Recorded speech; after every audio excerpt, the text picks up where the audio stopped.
Good afternoon and welcome, everyone. My name is Caroline Colas, and I'm the Senior Director of Health and Wellness at the Marlene Meyerson JCC Manhattan. Today on our Positive Psychology Hour, a series that we do in partnership with the Whole Being Institute, we are going to be talking about positive transformation from the personal to the professional with Henrique Bueno, also known as Hiko. In this webinar, we'll welcome back our Whole Being Institute Brazil affiliate. It just shows how Whole Being is international and around the world. Hiko, as he presents his 3L model of positive transformation. Are you wondering what 3L stands for? Live, love, and lead. Hiko will share his story and illustrate how we can each tap into different positive psychology interventions to guide us as we move towards the very best version of ourselves. A little bit about Hiko. He is the CEO and founder of the Whole Being Institute Brazil and the World Happiness Fest Brazil. He is an international speaker, of course, a facilitator of happiness, leadership, and communication, and a guest professor at several universities in Brazil. He's passionate about people, life, and decided to immerse himself in the scientific study of what makes life worthwhile. He is currently in his last year of a master's degree program in applied positive psychology at the University of East London. And he and his wife, Manu, are the proud parents of three beautiful boys, Judo, Antonio, and Joaquin, if I said that right. Welcome to the call, Hiko. We were catching up in the pre-game show, and he was telling me that he lives in the tropical rainforest, essentially, which is, I must say, I'm very envious of because of all the birds, right? Yeah. Yeah. So why don't we pop into it and have you give us some context for your 3L model? I'm really excited about that. Actually, would you mind, can we start with a little mindfulness for a moment, if that's okay? Everyone, would you like to do that with me? Take a moment, please. Let's focus today on our mindfulness moment on our feet, on our heart, on our hands, and on our head. So as we do this, I want you to press into, I call these the H's, the heels. Press into your heels and just sense the grounding that pushing into your feet can give you. Now release that and just let your feet rest upon the earth. Allow your awareness to travel up, my friends, to your body through your legs and up to your heart. Simply breathe in and out, taking in 3 breaths in your own time. Inhaling and exhaling in a way that's comfortable for you. Eyes could be open or closed.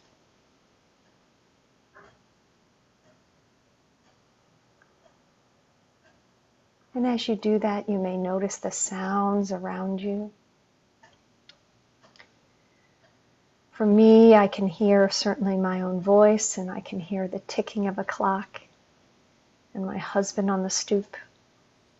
Just take a moment to become present to both your breath and the noises and life around you.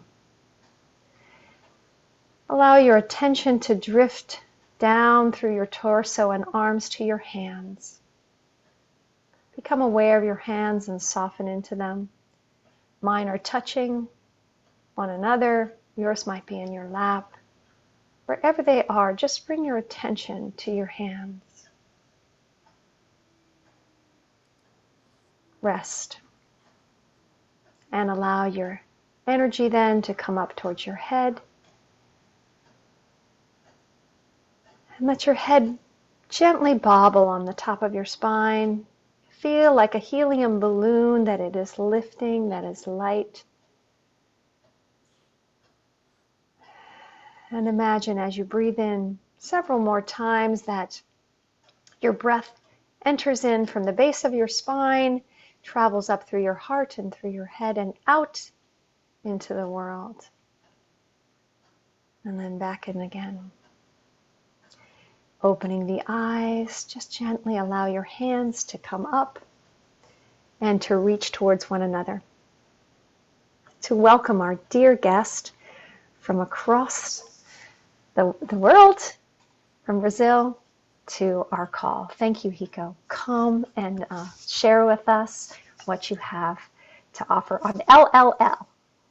Thank you, Caroline. Well, thank you so much, everyone.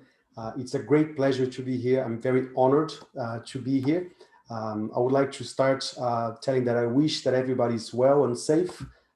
Everybody is trying to make their best out of this tough moment we're living. And I would like to let you know that you might not have realized yet, but English is not my first language. So I not just make very big mistakes, but sometimes I get very creative. I think I know English too well. So sometimes I just invent words. So if I do that, and if you don't understand, just make some faces that I will know that I am inventing something very weird, and I will try to correct that as soon as possible. I do that quite often. Well, my name is Henrique, as you know.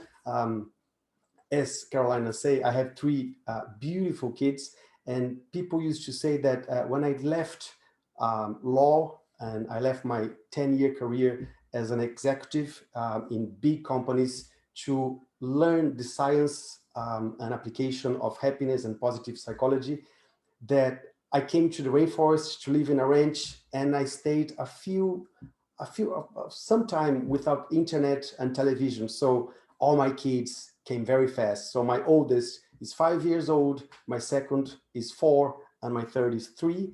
So they make a mess, and sometimes they just jump inside my room. So I might have the opportunity to introduce them to you today. And sometimes they're going to be screaming around here, so the noises are going to be here too. I would like to acknowledge some beautiful friends I can see here. Deborah from SIP4, Elaine, lovely to see you, and Mega, so beautiful to see you here. So thank you everybody for being here. I'm going to share my screen with you because today I want to talk about a presentation I shared for the first time with Hobin Institute in a meeting in 2019 in the US, which I call Positive Transformation, a personal story of living intentionally. Well, I already said my thanks. And the first thing I want to tell you is that it's very easy to tell this story now when I look to my life or to the spirit of my life from the rear view mirror. It's very easy to find a 3-step model and to find a linear structure for this process, for this transformation. But as you can see on this image, when I started this change, when this transformation started, I couldn't really see what was ahead of me. It's very easy to tell the story from the past to now. It's very easy to find the 3 steps that I'm going to introduce to you today. But actually, when I said my yes to change and to look for a better life and to really transform my life, I couldn't really see what was ahead of me. The model I created, and I have to tell you the story about the creation of this model.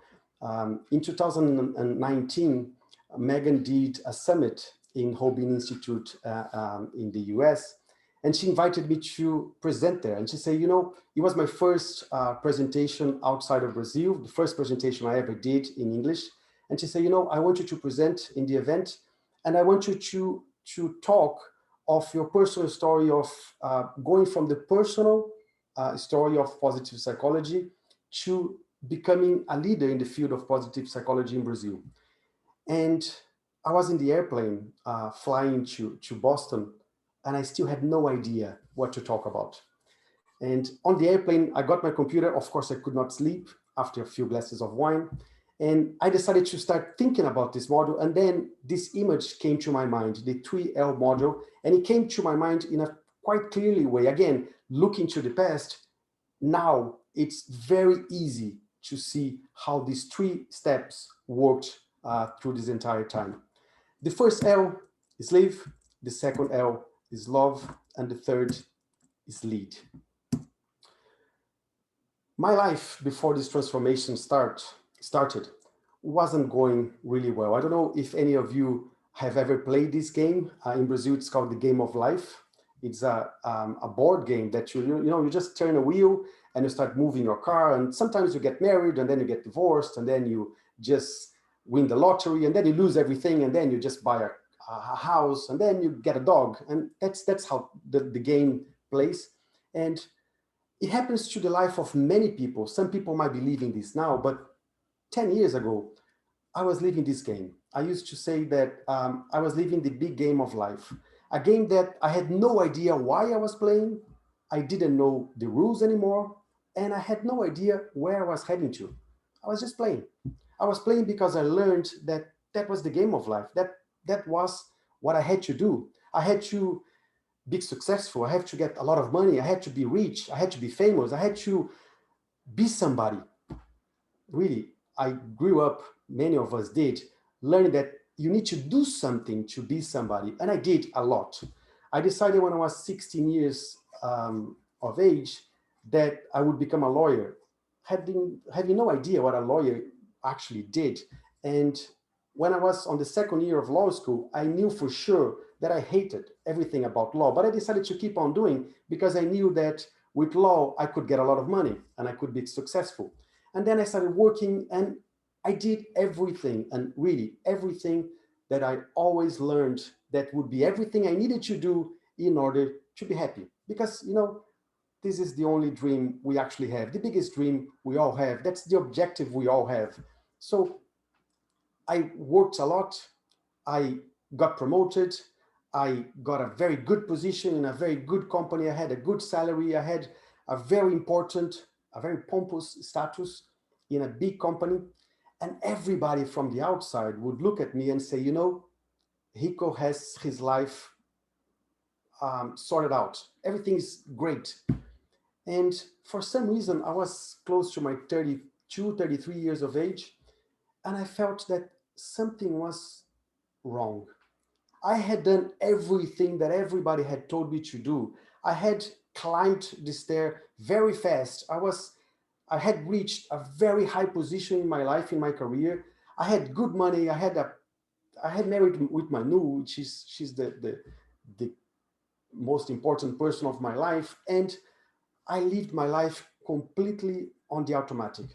I would wake up in the morning, go to work. Sometimes I wouldn't even say goodbye to Manu because I was so busy and so crazy to get to work very fast. And I would work the entire day very busy without having time to really reflect of what I was doing.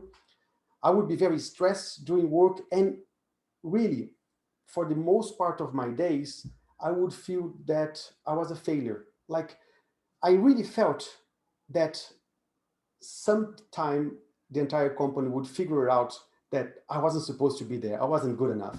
I felt that in my bones. I remember talking to Manu every time I had an evaluation in the company. I would say, this is the time. In this evaluation, they for sure are going to fire me. And for some reason, I got to the evaluation and they promoted me. But I knew for sure that something was wrong. I would go back to my house after 12, 13, 15 hours working. I would be completely useless to even talk to my wife or to connect to people that was important to me. I would go to bed talking to my iPhone, just responding to emails. Manu would be talking in her WhatsApp. And I would wake up in the morning, sometimes 5 in the morning, just to see if people had replied my late night emails, and they had. That was my life. And then for some reason, for the reason that many people feel the same, I started feeling that something was very wrong. Most of us, most of people around the world are very disengaged with what they do. Um, a, a research from Gallup say that 87% of people are disengaged with their work, and work plays a very big, very important part of our lives. So I was feeling that, what is wrong? I have done everything that everybody told me that I should do in order to be happy. Why is my life like this? Why do I feel this emptiness?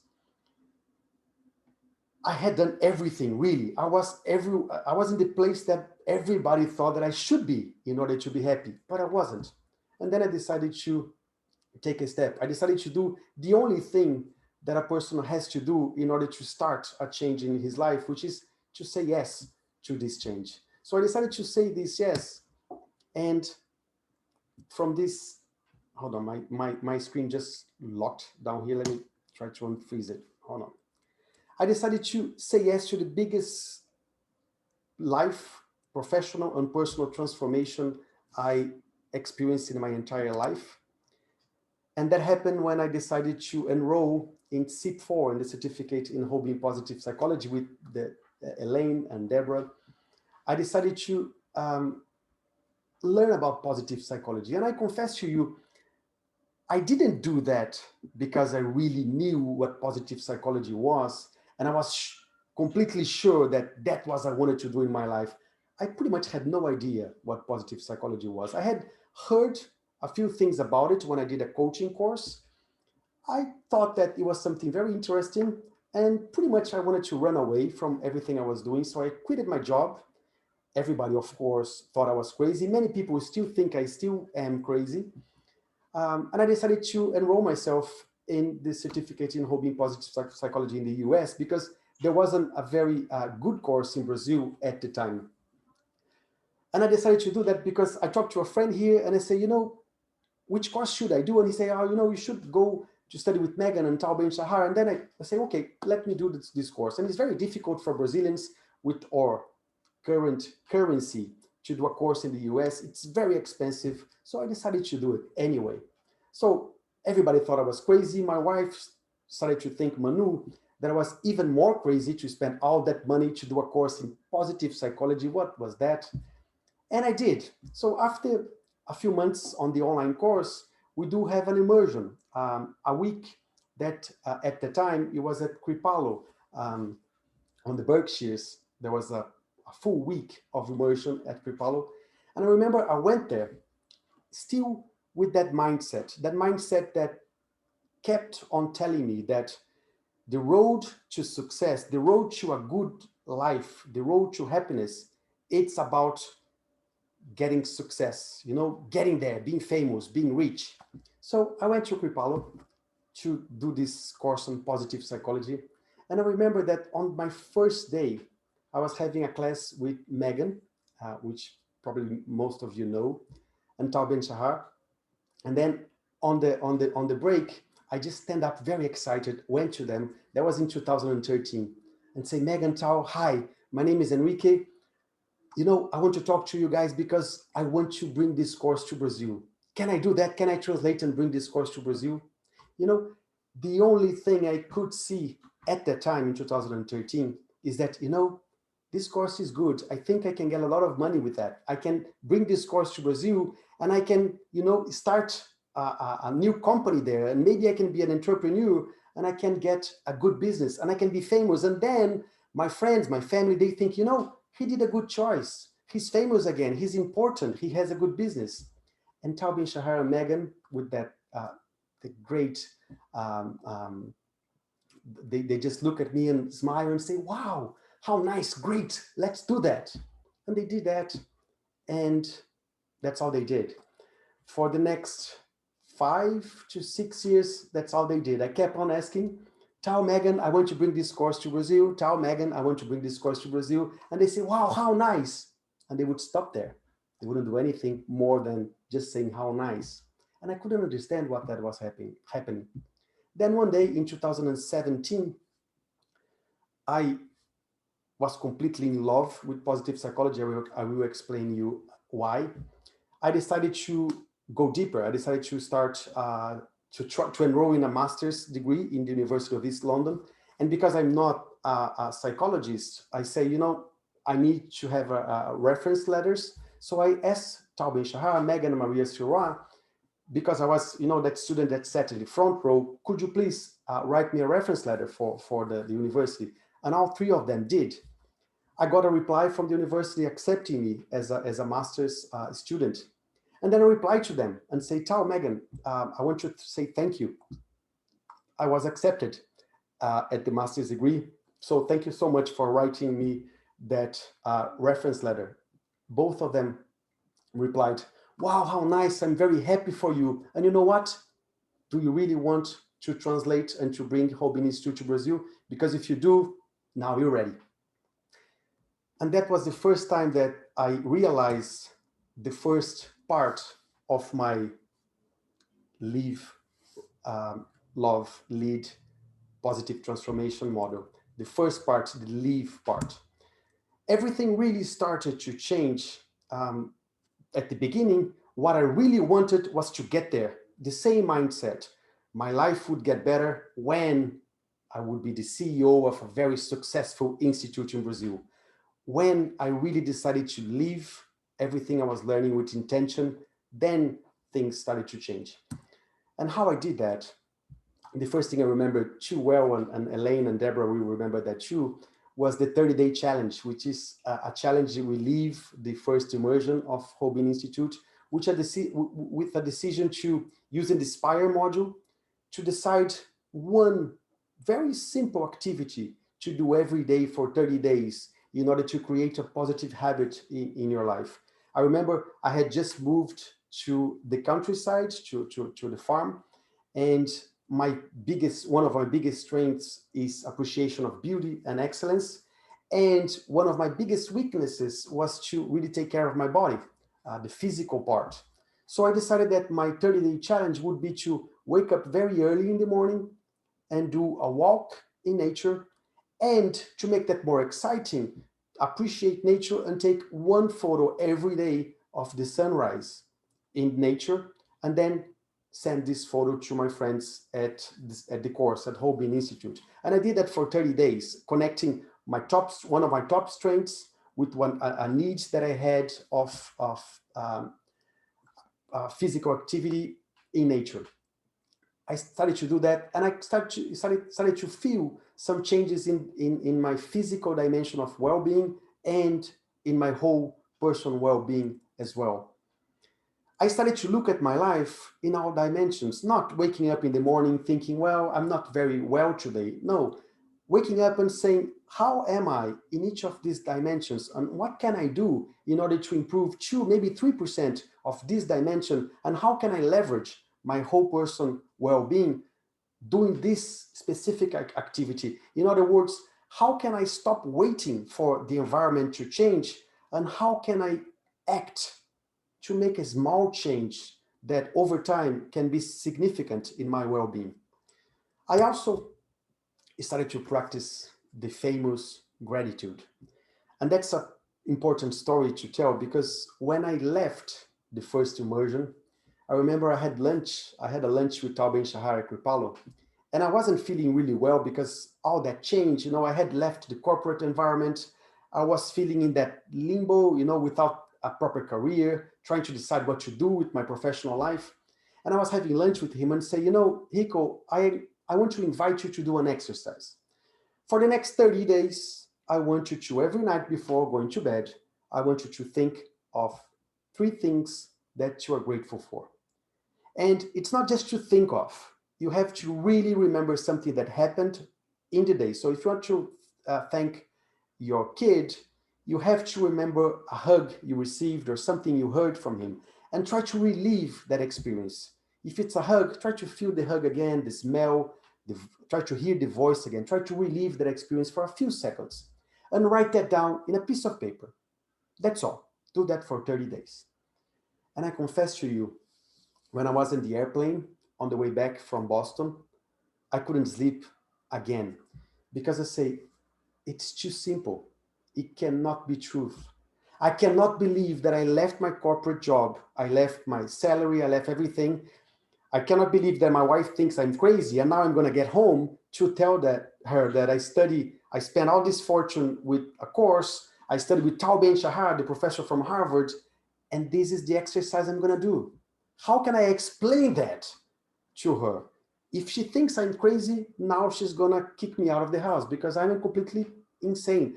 This cannot be truth. And I remember that I was feeling that. It cannot be serious. It's too simple. But I got back home, and the same way that sometimes we pay for a gym for 6 months in order to really do it, because I had spent all that money on the course, I say, now I'm going to do it. I'm going to be stubborn, and I'm going to do the exercise. For the first week of the gratitude exercise, It was one of the most difficult experience of my life. It was very, very hard for me to think of three things to be grateful for.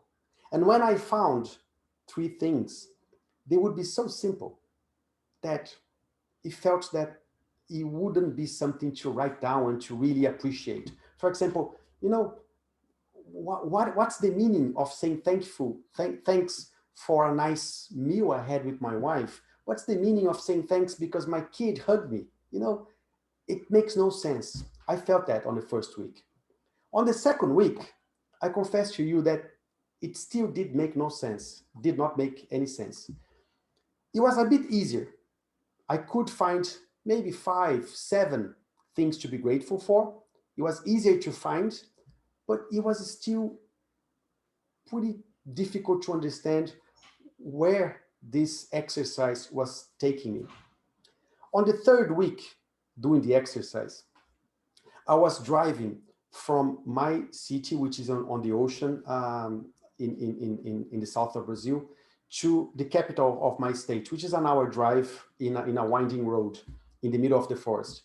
I was driving to go to work, which is something that I do every day. I had been doing this driving for the past 5 years. Um, Everything I see when I am doing this drive is the traffic. I am going to be late for my meeting. I used to see the number of trucks on my way, all the difficulties. I just look forward on the automatic, just going to work. On this third week doing the exercise, I was driving up the hill, and for some reason I looked to the right and I saw one tree like this, which is in Brazil we call Ipê amarelo, yellow Ipê. I saw this tree, which is absolutely normal for 5 to 6 months during the year. This tree is completely yellow, so it's normal, it's everywhere. But on this third week doing the exercise, I saw this tree, and for some reason I looked to the left and I saw the entire hill completely covered with this tree. And then for some reason a voice came to my mind and say, Rico, do not forget to say thanks for the possibility of being able to drive to work every day in the biggest continuous area of Atlantic rainforest in Brazil, being able to see a view like this. I stopped the car immediately because it was the biggest insight I had with positive psychology since I started, that the phenomenon of neuroplasticity was operating at that moment. For the first 2 weeks, it was very tough for me to even think about things to be grateful for. After only 3 weeks of doing this exercise, my brain already knew at night, this guy is going to ask me what's to be grateful for. So instead of trying to remember, let me show him. I started after 3 weeks of the exercise looking for things to be grateful for every day. And that was one of the biggest insights I had, which showed how living the tools, how intentionally applying the tools and the interventions of positive psychology started the transformation that I am presenting here, the transformation I pass from law to positive psychology. And considering this, just to remind you, because probably you already heard of gratitude on these meetings, but the practice of gratitude promotes more appreciation in life, increases self-esteem, self-efficacy, self-value. People that are more grateful, they have 7% higher paycheck. So it's the other way around. It's not going, what people that are grateful for, they are more positive and they get more success in life. It reduces stress and the effects of trauma and increases our resilience. We have 10% less stress, 12% improved blood pressure. It's good for physical health as well. It encourages ethical behavior. So when I look to this, I feel that this is the task I have as a dad. I need my kids to learn this from a young age, how important it is for them to be grateful, to practice gratitude every day. It helps improve our connections and inhibits our mania of being comparing ourselves socially every day, all the time. And it reduces the effects of hedonic adaptation. When I moved to the rainforest years ago, left the big city and moved here, everything was beautiful. After a few months, I was used to it. I couldn't feel the beauty of anything anymore. It was just normal. With the practice of gratitude, I cannot look at my window without noticing something new and finding reasons to find everything beautiful again and again and again. So that's the importance of intentionally choosing to practice the tools and really living what you want to change in your life. And with this in mind, I have a question for you. I will invite you now to share in groups an answer for this question. How do you or how can you live the transformation you want to see in your life? I will post this question on the chat. So how do you or how can you live the transformation you want to see in your life? Is that all right? I'm going to put you guys in groups of 3 or 4 and give you about 4 minutes to chat. Yeah, I would make it like, 4 or 5 just in case. 4 or 5. Okay, good. Let me add the question here in the chat first to everyone. Hold on. So the question is here on the chat. And I see you guys in 5 minutes back here. Hold on.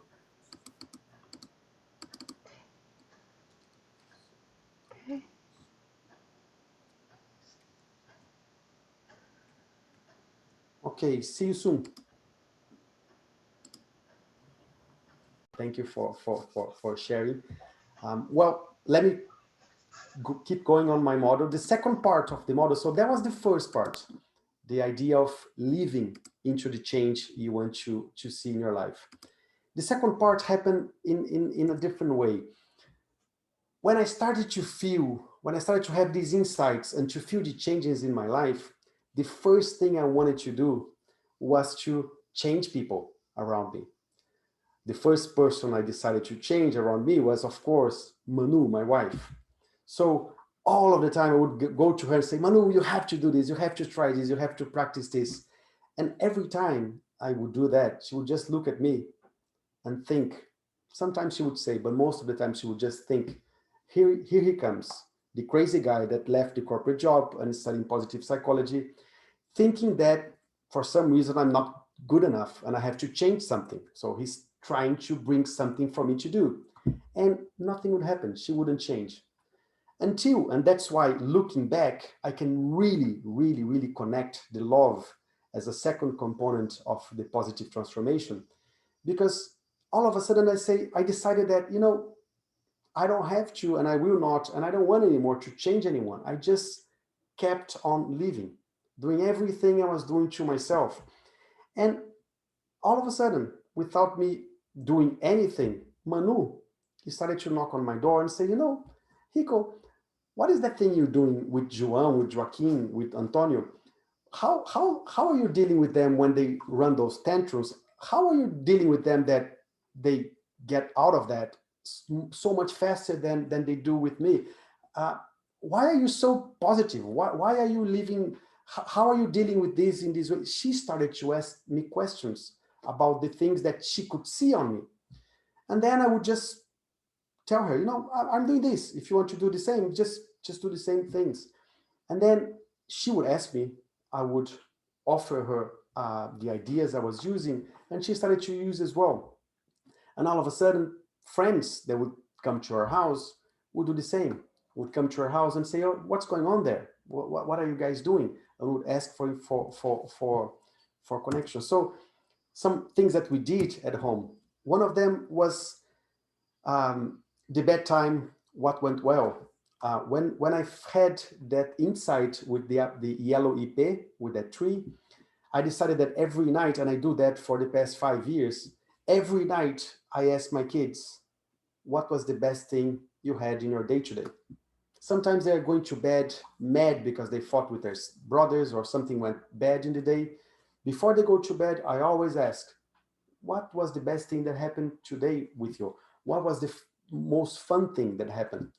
And I see their eyes moving up. They start to remember something that happened in the day, and then they tell me the story. And then I tell them what was the best in my day.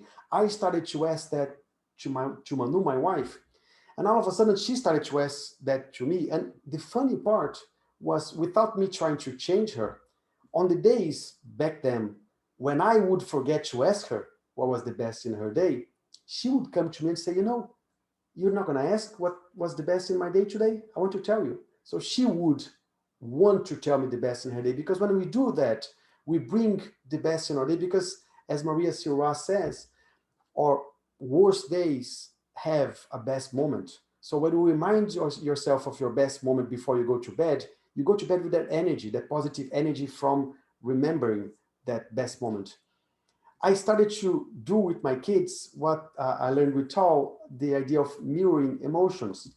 Instead of fighting negative emotions, saying to my kids that they cannot feel hate, they cannot feel angry, because they're humans, they will feel all of those. I thought before being a dad that those kids that on the supermarkets, they jump in the floor and start screaming, I thought those were kids without good parents before I had 3 kids. Now I know they come that way from factory.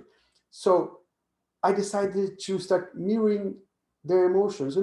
Just get them in my lap and say, you know what you're feeling. You're feeling uh, anger. You're feeling hate. You know why? Because your brother broke your toy. That is normal. That is human. I feel hate too. And I could feel how they would move out of that emotion very quickly, very much quicker than if I would fight against it. We started doing breathing exercise with the kids, even trying to with João since he's 3 years old. When he's in a negative state, I do breathing with him, and he tries really hard to connect with breathing, and that helps. And I started doing this with my wife too. We decided, my wife and I, to create a sacred environment in our house, which is our bedroom. In our bedroom, there is no phone. The first excuse my wife gave me when we decided to do that was that we needed an alarm clock. So I bought one alarm clock with those silly batteries, that very old style alarm clock. Now we don't have an excuse anymore. The alarm clock is out of the room, because that is a sacred environment for us to connect, to really be together. I do more than that. When I leave my office at 6 p.m., my mobile phone stays in the office, and I connect with my family. We make decisions intentionally, because it's important to me to be connected with them. We started to practice appreciation. It's very easy to look at my wife and say the things that I am missing on her, the things that she didn't do well, or the things that I would like her to do. But every day, I choose one day during the day to say something that I appreciate about her, or about what something she did during the day. After gratitude, it was so transformation for me that in my house we have a gratitude jar in the middle of the living room with colorful post-its, and all of us, even the kids, ask us to write messages and drop there. We have what we call thank you fun dinner. Every dinner we hold hands and we say thanks. We don't have Thanksgiving in Brazil, which is one of the most beautiful holidays that you guys have. So now in my family, we do celebrate Thanksgiving, just to have a day really to celebrate the importance of saying thanks. And there's an exercise from Laura King from Positive Psychology, which is for 4 consecutive days, you write about your ideal future, your best positive future. We decided, my wife and I, to write together our best positive future as a couple, as a family. So we know that we're moving towards a best future that is connected, that we are moving together to that future. One thing that is important to say is that, remember, as I said at the beginning, it's very easy to tell this story looking back, but it's never a straight line. It's never as easy as I'm saying, and that's all good. And why I'm saying this? Because during this time, this transition, that was probably around 2015, I was still trying to find myself in a professional position. And I got an invitation from a very, very important company in the capital of my state to be the legal vice president of that company. And I said yes. I said yes, nothing against the position itself, but I said yes and I went to work with that. For 3 months, I started to wake up about 4:30 in the morning because I live far from the city, drive a commute of 2 hours to go to work, 2 hours to come back, work crazy hours in a career that I didn't enjoy anymore. I didn't enjoy at the beginning. I didn't enjoy anymore at the moment. Um, I had a kid, a 2-year-old kid. My wife was 7 months pregnant. And it was really a very, very, very tough moment. But what happened was I got a great paycheck. Lots of friends from the past starting to call me and say, Rico, you are a vice president. How nice. The comparison, I start feeling good about myself because of this position. But then, remember, it's never a straight line.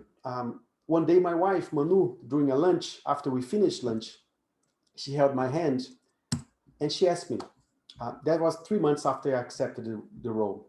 She held my hands and said, let me ask you something. Because I wasn't being home anymore. I was completely out. I was in a bad temper. I was living exactly the life that I said no to years before. And she said, is that living our best? What you're doing now is taking you towards your ideal vision of yourself or away from it. What you're doing now, or the path you chose, is taking you to the direction of the ideal future you want with your family or to a different direction. She said that to me on a Sunday. On a Monday, I said I quitted the job and decided to move back to the direction I had decided, which was positive psychology. And I like to say this because it's never a straight line. It's all good. And it connects to me the importance of love to the process, because the connection with love first made the changes I was facing started to spread to the people around me. And then the people around me helped me keep myself on the path I had chosen. So my family is starting to support and to be part of the process of transformation I was facing. Does it make sense? So next question, next chat, and I'm going to create different groups so you guys can talk to different people. How can love, or more love, lead you towards your best version? What can you do to live that love? Let me copy this on the chat and give you, again, 4 more minutes to chat about that. Okay. First of all, I'm getting the question on the chat. Maybe 3 minutes. 3 minutes? That's right. A speed round. Yeah. Let me recreate the groups. Okay. Done. See you guys soon.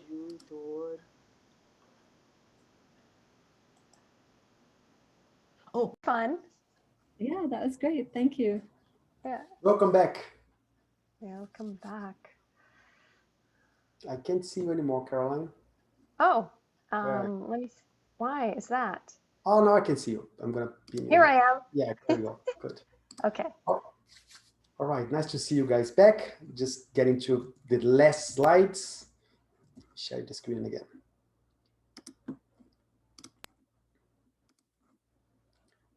Well, the third part of this module I came across is the lead part, which Megan asked me, how are you going to connect your transformation from the personal to the professional? Remember that the beginning, the only thing I wanted was how do I get a good position from positive psychology? How do I make a good business out of that? Everything happened when first came the living part and then the loving part and connected everything together. I like to talk about the lead part with a story from one book from Ernest Hemingway. There was, in the book, there was one guy in a bar drinking a lot. It's pretty common in books from Ernest Hemingway anyway, but the guy is drinking in the bar, and then a friend of his just comes to the bar, see him, finally finds him, and gets to him and asks him, oh, finally I found you. I needed to talk to you for so long. Please tell me, I always wanted to know what happened. How did you bankrupt? How did you get bankrupt? You had everything. How did you bankrupt? And then the drunken guy just pauses and thinks a little bit more. And then his reply is, gradually, then suddenly. And that's how I found that the leading part came together, and how a transformation really happens. Because gradually, when you say the first yes for your transformation, and when you start intentionally living the tools and living intentionally, with practices like mindfulness, like gratitude, the change start to happen. And before you know it, you are starting to impact people around you. When you start to do this, when you start living really what you're trying to lead from, you become authentic with that. And once you become authentic with that, you don't have to teach people anymore. People pretty much follow your lead. So it comes more naturally than it would if you're trying to convince people of something that it's not there. And one thing that for me worked like magic, it's unfortunate because I don't remember who told me this first. But when I started to study positive psychology, when I fell in love to it, I felt for quite a while that I wasn't ready. I wasn't ready to teach. I wasn't ready to do a keynote. You have to imagine how I felt about doing a keynote in English to a public like you. I felt that I wasn't ready at all. And then somebody, I still don't remember who it was, told me, if you don't trust yourself yet, do it, trust in others, trust in others. And I use that. If you don't trust yourself, trust in others. I started to look for the number of people that would trust in me and would look at my work and look at the things I did and be very proud and would say, you should do more of that. I didn't feel it. I felt that I wasn't ready at all. But they would tell me with so much energy, you should do more of this. You should talk to people. And I really didn't believe it. But I say, I'm going to do it because they trust me. I don't trust me, but they do it. And I started I did a jump and I started to do it. I started to do keynotes and presentations. I started to put my words out and to work outside my comfort zone. And each presentation I did, I felt more confident. I prepared myself a bit more. And then the leading part of this transformation pretty much happened naturally. And it becomes a natural upward spiral of transformation. And I hope a transformation that it's going to last an entire life. So that is my story. That is the story I loved to share with you guys today. Wonderful. Oh my gosh, that is so amazing. We had a great question that I want to make sure that I ask. And Phoebe, of course, put our speakers for next week in the chat. And Natalie asks, how does this model coincide with setting boundaries with others? Who asks? Sorry? Natalie was asking that question. Natalie, can you go unmute? Talk to me more about this? Yeah. So Natalie, all you have to do is unmute if you're still here. Sometimes people aren't used to doing that. Let's see, and then we've got she doesn't have the microphone. She's here on the chat. Oh, okay. All right. So were you just wanting clarification of that? Yeah. What I am understanding is how the way I understand what you say, Natalie. What I did was, it was my path, my choosing. Of course, there was a big impact in my family life because I had to change a career. Everything changed when I did that. My wife supported me all the way, but with a lot of restrictions and reservations. It was tough for her at the beginning. When I decided to do it, I didn't move with all the confidence at the beginning. I started to get that confidence once things started to move. And the boundaries, it was when the love component hit, was everything I did, it started to impact our family, and she and my family, my wife pretty much, he started to support more and more my choices because of the impact I was having on her. So there was the connection between what I was living and the love component. Let me wait for your clarification to see if there's something more to it.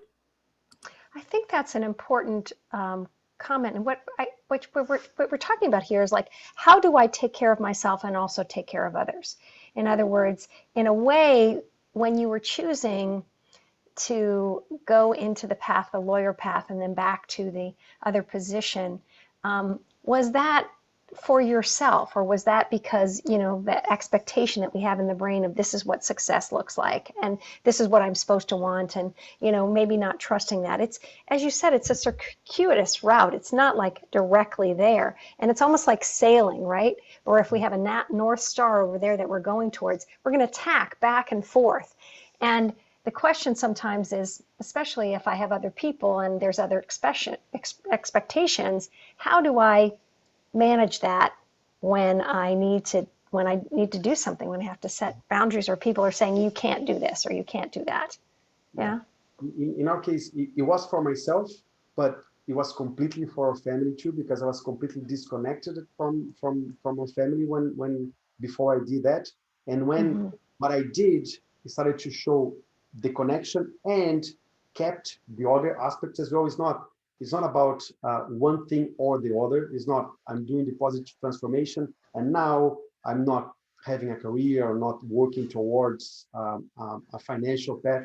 Is how you connect both dots and do something that engages you, enlivens you. And what I feel now with the leadership part is that before, my kids would look at me and would see a dad that would go to work every day, annoyed of having to work and seeing work as something very annoying, something that he wouldn't like to do. Now my kids come to my office and they see a dad that, if nobody tells him to stop, he just keeps on working because he makes working a very relevant part of living, and everything is connected. I pretty much don't look more for work-life balance. Everything is integrated because I pretty much love what I do. So the idea of inspiring my kids towards a better way of seeing work, for me, it's fundamental, and my wife um, loves that too. Yes, it's also about telling the truth, isn't it? Figuring out what's true for you, what works for you, and then telling it in a way that takes care of you and the other. And Lois was saying, and being less reactive to others, part of the boundaries, right? Mhm. And lead by example and inspires others. Also, could you please show the last slide of the presentation again? Thank you very much. And thank you, Natalie. We can do that. And then the other thing is that if we look at the SPIRE model, right, you really are looking at the whole being. And I wonder if you found that when you were just looking at work, you were focusing on not the whole being, on just one aspect of living. That's a great question. When I was doing my entire life until I was probably about 32 years old, everything was about getting there. I never stopped to consider the things I liked, the things that engaged me, my body, or I had no hobbies. It was about getting there. You know, after I remember when I was 12 years old, Caroline, I told my dad very excitedly, Dad, I found my purpose. I want to be a poet. A few years ago, I became a lawyer because, don't do that. Just be a lawyer. Because it made no sense to do anything other than getting there. So I spent my entire life just running like crazy to be accepted, to be there, to get there. And I got there and I felt nothing. I felt an emptiness, a terrible emptiness, and I was pretty much away from everything that was important for me. When I found this fire module, I say, how now I can connect all the dots, how I can take care of my body. I have a purpose. I find meaning, even with those 30 years. Those 30 years were fundamental to make me find this path and to get here. So connecting all the dots and the career, the path, the work, I found that with Holbein Institute, with positive psychology, and it's just incredible. It's an amazing story. Thank you for sharing it with us. Thank you for the inspiration, for the LLL model.